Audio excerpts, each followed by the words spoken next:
दोस्तों, स्वागत है आपका आशी स्टोरी वर्ल्ड यूट्यूब चैनल पर। आज की कहानी है कफन। मुंशी प्रेमचंद द्वारा लिखित एक अनूठी कहानी। झोपड़े के द्वार पर बाप और बेटा दोनों एक बुझे हुए अलाव के सामने चुपचाप बैठे हुए हैं और अंदर बेटे की जवान बीबी बुधिया प्रसव वेदना में पछाड़ खा रही थी।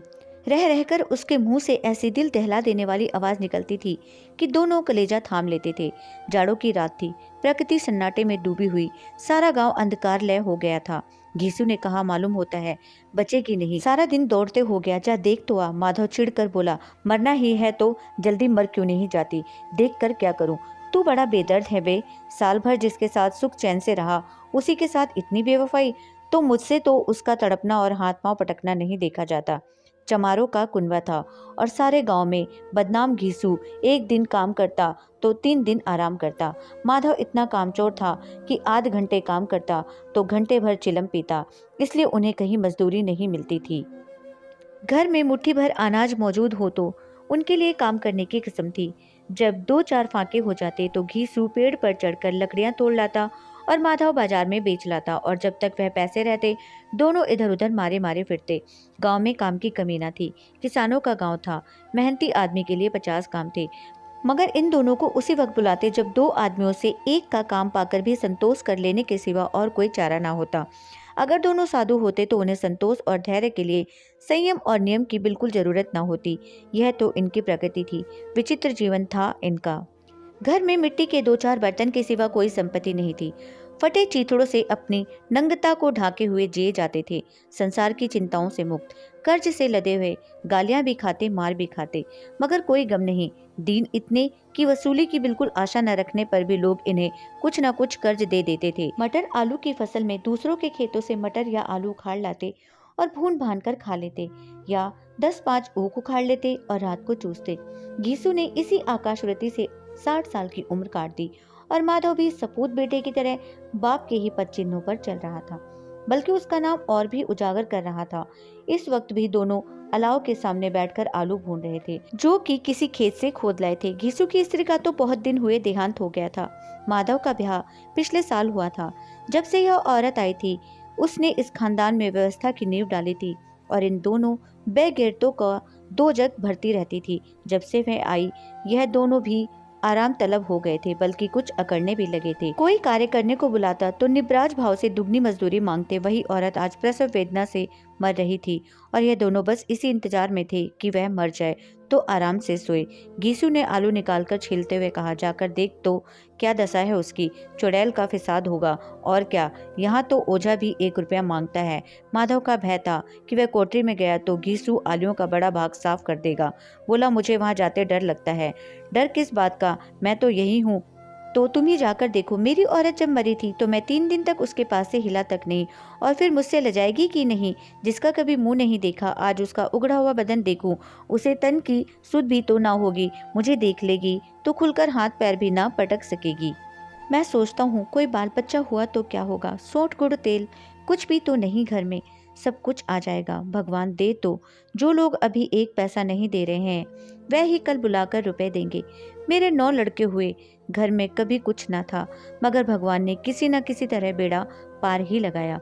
जिस समाज में रात दिन मेहनत करने वालों की हालत उनकी हालत से कुछ बहुत अच्छी ना थी, और किसानों के मुकाबले वह लोग जो किसानों की दुर्बलताओं से लाभ उठाना जानते थे कहीं ज्यादा संपन्न थे, वहां इस तरह की मनोवृत्ति का पैदा हो जाना कोई अचरज की बात ना थी।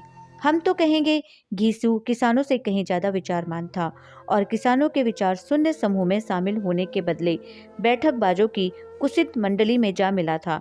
हाँ, उसमें यह शक्ति ना थी कि बैठकबाजों के नियम और नीति का पालन करता, इसलिए जहाँ उसकी मंडली के और लोग गांव के सरगना और मुखिया बने हुए थे उस पर सारा गांव उंगली उठाता था।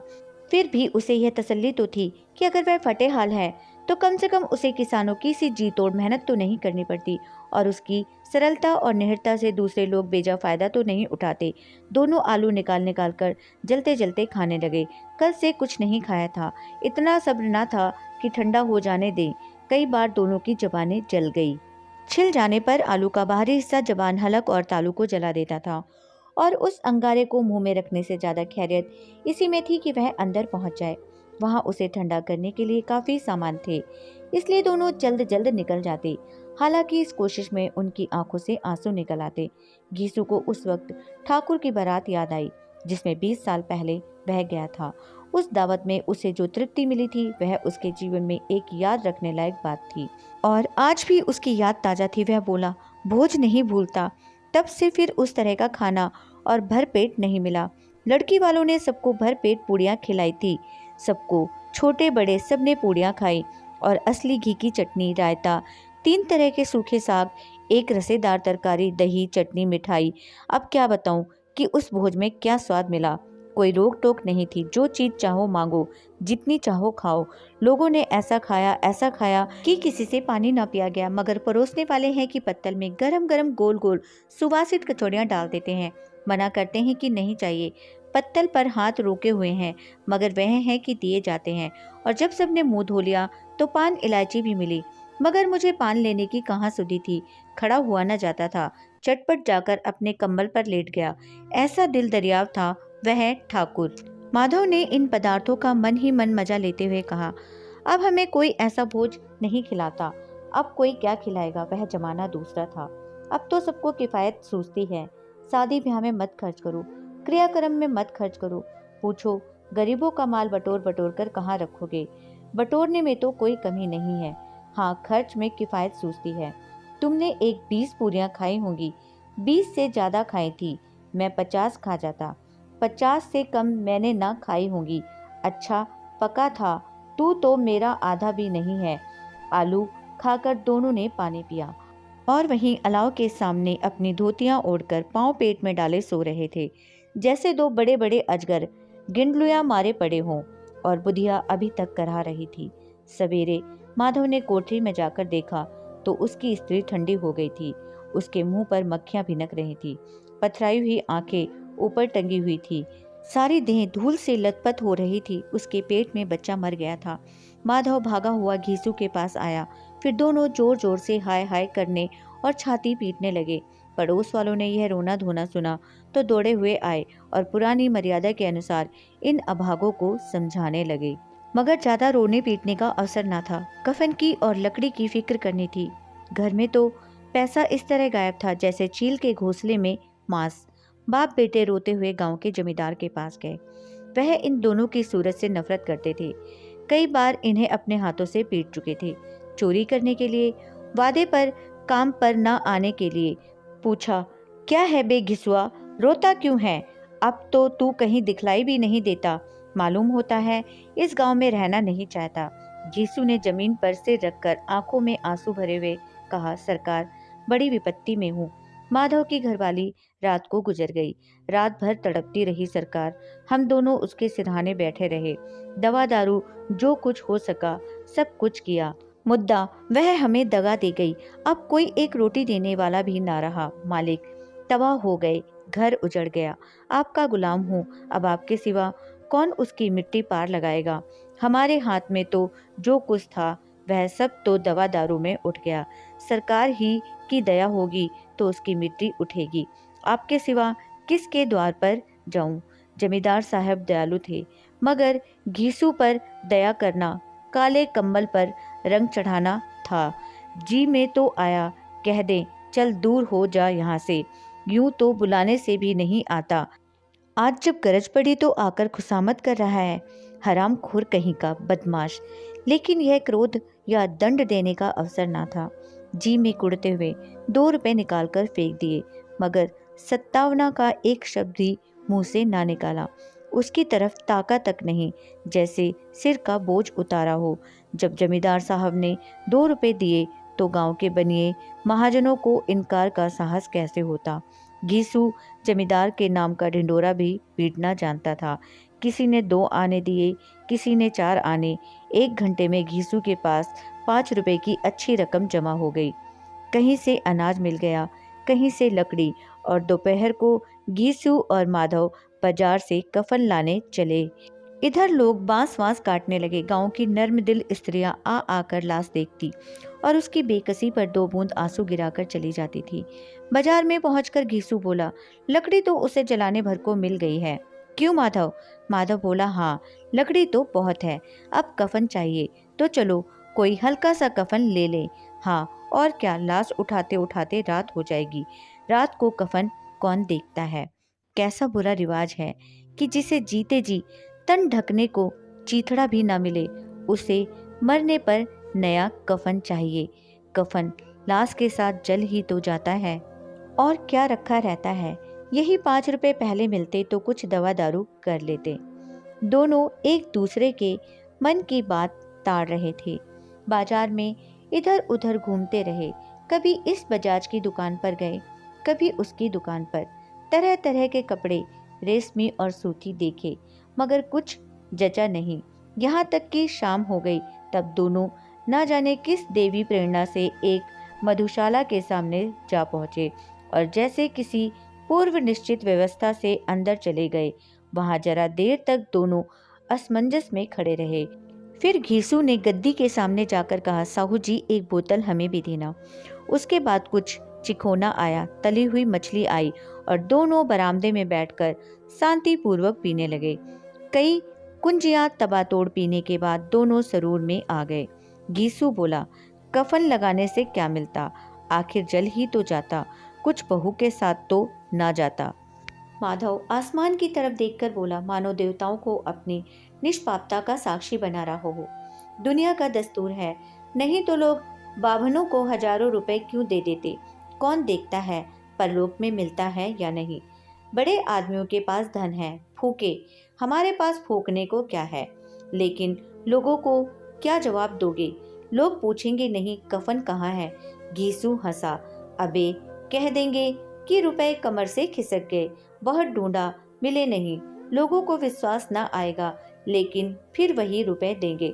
माधव भी हंसा इस अनपेक्षित सौभाग्य पर, बोला, बड़ी अच्छी थी बेचारी, मरी तो खूब खिला पिलाकर आधी बोतल से ज्यादा उड़ गई। घीसू ने 2 सेर पूड़ियां मंगाई, चटनी, अचार, कलेजी। शराब खाने के सामने ही दुकान थी। माधव लपक कर 2 पत्तलों में सारे सामान ले आया।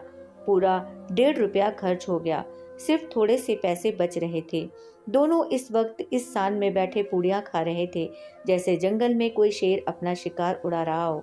ना जवाबदेही का खौफ था, ना बदनामी की फिक्र। इन सब भावनाओं को उन्होंने बहुत पहले ही जीत लिया था। घीसू दार्शनिक भाव से बोला, हमारी आत्मा प्रसन्न हो रही है, तो क्या उसे पुण्य न होगा? माधव ने श्रद्धा से सिर झुकाकर तस्दीक की, जरूर से जरूर होगा। भगवान तुम अंतर्यामी हो, उसे बैकुंठ ले जाना। हम दोनों हृदय से आशीर्वाद दे रहे हैं। आज जो भोजन मिला वह कभी उम्र भर ना मिला था। एक क्षण के बाद मानव के मन में एक शंका जागी। बोला, क्यों दादा, हम लोग भी एक ना एक दिन वहां जाएंगे ही। घीसू ने इस भोले भाले सवाल का कुछ उत्तर ना दिया। वह परलोक की बातें सोचकर इस आनंद में बाधा ना डालना चाहता था। जो वहाँ हम लोग से पूछे कि तुमने हमें कफन क्यों ना दिया, तो क्या कहोगे? कहेंगे तुम्हारा सिर। पूछेगी तो जरूर, तू कैसे जानता है कि उसे कफन ना मिलेगा? तू मुझे ऐसा गधा समझता है? 60 साल क्या दुनिया में घास खोदता रहा हूँ, उसको कफन मिलेगा और बहुत अच्छा मिलेगा। माधव को विश्वास न आया। बोला, कौन देगा? रुपए तो तुमने चट कर दिए। वह तो मुझसे पूछेगी, उसकी मांग में तो सिंदूर मैंने डाला था। कौन देगा, बताते क्यों नहीं? वही लोग देंगे जिन्होंने अब की दिया। हाँ, अब के रुपए हमारे हाथ ना आएंगे। ज्यों ज्यों अंधेरा बढ़ता था और सितारों की चमक तेज होती थी, मधुशाला की रौनक भी बढ़ती जाती थी। कोई गाता था, कोई डींग मारता था, कोई अपने संगी के गले लिपटा जाता था, कोई अपने दोस्त के मुंह में कुल्लड़ लगाए देता था। वहां के वातावरण में शरूर था, हवा में नशा। कितने तो यहाँ आकर एक चुल्लू में मस्त हो जाते थे। शराब से ज्यादा यहाँ की हवा उन पर नशा करती थी। जीवन की बाधाएं यहाँ खींच लाती थी और कुछ देर के लिए यह भूल जाते थे कि वे जीते हैं या मरते, या ना जीते हैं ना मरते हैं। और यह दोनों बाप बेटे अब भी मजे ले लेकर चुस्कियां ले रहे थे। सबकी निगाहें इनकी ओर जमी हुई थी। दोनों कितने भाग्य के बली हैं। पूरी बोतल बीच में है। भरपेट खाकर माधव ने बची हुई पूड़ियों का पत्तल उठाकर एक भिखारी को दे दिया, जो खड़ा इनकी ओर भूखी आंखों से देख रहा था। दोनों देने के गौरव, आनंद और उल्लास का अपने जीवन में पहली बार अनुभव किया। घीसू ने कहा, ले जा, खूब खा और आशीर्वाद दे। जिसकी कमाई है वह तो मर गई, मगर तेरा आशीर्वाद उसे जरूर पहुंचेगा। रोए रोए से आशीर्वाद दो, बड़ी गाढ़ी कमाई के पैसे हैं। माधव ने फिर आसमान की तरफ देखकर कहा, वह बैकुंठ में जाएगी दादा, बैकुंठ की रानी बनेगी। घीसू खड़ा हो गया और जैसे उल्लास की लहरों में तैरता हुआ बोला, हाँ बेटा, बैकुंठ में जाएगी। किसी को सताया नहीं, किसी को दबाया नहीं। मरते मरते हमारी जिंदगी की सबसे बड़ी लालसा पूरी कर गई। वह ना बैकुंठ जाएगी तो क्या ये मोटे मोटे लोग जाएंगे, जो गरीबों को दोनों हाथों से लूटते हैं और अपने पाप को धोने के लिए गंगा में नहाते हैं और मंदिरों में जल चढ़ाते हैं। श्रद्धालुता का यह रंग तुरंत ही बदल गया। अस्थिरता नशे की खासियत है। दुख और निराशा का दौरा हुआ। माधव बोला, मगर दादा, बेचारी ने जिंदगी में बड़ा दुख भोगा, कितना दुख झेल कर मरी। वह आंखों पर हाथ रखकर रोने लगा। चीखें मार मार कर घीसू ने समझाया, क्यों रोता है बेटा, खुश हो कि वह माया जाल से मुक्त हो गई, जंजाल से छूट गई।